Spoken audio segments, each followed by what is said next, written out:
Sahabat Alia mungkin pernah dengar, intermittent fasting atau IF adalah pola makan dengan membatasi waktu makan.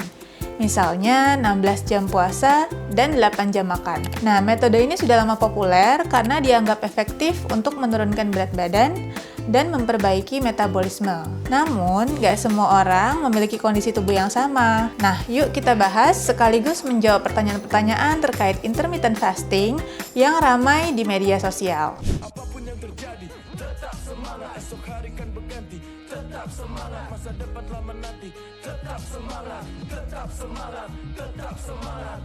Oke, jadi gampang capek, agak lemot, dan haid nggak lancar. Ini adalah keluhan-keluhan klasik timbul pada IF ya. Semoga kakaknya sehat lagi ya kak, tetap semangat untuk menjalani pola hidup yang sehat. Baik, kita coba jawab pertanyaan yang paling banyak ditanyakan nih ya. Efek intermittent fasting apa saja? Lemas dan pusing akibat penurunan gula darah atau yang bisa kita kenal sebagai hipoglikemia. Selain itu juga akibat berkurangnya kadar elektrolit, biasanya natrium atau kalium. Kemudian yang kedua, lemot atau bahasa populernya brain fog. Otak bisa kekurangan glukosa sebagai bahan bakar utama. Selain itu, haid tidak lancar. Nah, pada ini tubuh sudah mengalami stres hormonal. Jika asupan terlalu rendah, otak akan seperti mematikan fungsi reproduksi untuk menghemat energi. Yang lainnya, gangguan pencernaan. Risiko asam lambung naik atau biasa dikenal sebagai sakit MAH dan juga sembelit karena kurang asupan serat dan juga kurang air. Dehidrasi seringkali adalah rasa lapar saat puasa, sebenarnya adalah sinyal tubuh bahwa tubuh kekurangan cairan. Intermittent fasting itu sebenarnya aman nggak sih? Pada dasarnya, intermittent fasting bisa aman dan bermanfaat bagi orang dewasa yang sehat. Namun harus dilakukan dengan pola makan yang tetap bergizi seimbang, bukan sekedar mengurangi makan tanpa memperhatikan kualitas nutrisi yang dimakan. Siapa yang sebaiknya tidak melakukan intermittent fasting? Nah, ibu hamil, menyusui, penderita diabetes yang menggunakan insulin, orang dengan riwayat gangguan makan, serta penderita MAH berat atau GERD, sebaiknya konsultasi dulu dengan dokter spesialis gizi klinik ya, sebelum mencoba IF, supaya tidak banyak masalah yang akan terjadi selanjutnya. Benar nggak ya, IF bisa membantu menurunkan gula darah? Pada beberapa orang, IF dapat membantu meningkatkan sensitivitas insulin, dan itu benar. Namun, bagi penderita diabetes, pengawasan dokter tetap diperlukan agar tidak terjadi hipoglikemia. Kalau punya MAH, boleh coba IF. Pada penderita MAH ringan, IF masih bisa dicoba dengan pola yang lebih fleksibel. Misalnya, jendela makan dibuat lebih panjang dan juga tetap mengatur pola makan yang seimbang. Namun, jika sering timbul nyeri ulu hati atau asam lambungnya naik, sebaiknya evaluasi dan terapi dulu untuk MAH-nya sebelum menjalankan IF ya. Kalau mau program diet dan mau ikutan tren intermittent fasting, apakah perlu konsul ke dokter dulu? Betul banget, sangat dianjurkan untuk berkonsultasi langsung ke dokter gizi klinik untuk program diet yang disesuaikan dengan kondisi tubuh. Nah, ingat ya, jangan sampai mencoba intermittent fasting tanpa persiapan yang tepat ya sahabat Alia. Jika sudah ada yang terlanjur mencoba dan merasakan keluhan pusing dan hampir pingsan setelah menjalani IF yang ketat, boleh datang ke Alia Hospital untuk diperiksa.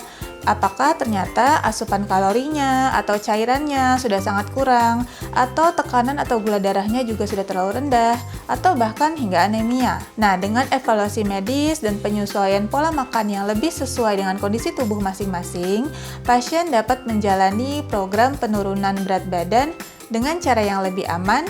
Dan untuk mendukung evaluasi sebelum menjalani program diet atau fasting, Alia Hospital Jakarta Timur menyediakan pemeriksaan kesehatan dan konsultasi dokter yang terdiri dari pemeriksaan komposisi tubuh, kemudian pemeriksaan lab seperti gula darah, tensi, fungsi hati, kolesterol, kemudian juga edukasi pada makan, pola makan, dan olahraga, dan pemantauan kondisi kesehatan secara berkala. Semua akan dilakukan dengan pendekatan personal dan berbasis kondisi masing-masing pasien.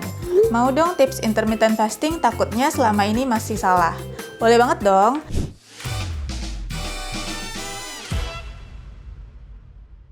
Mulai secara bertahap, jangan langsung ekstrim.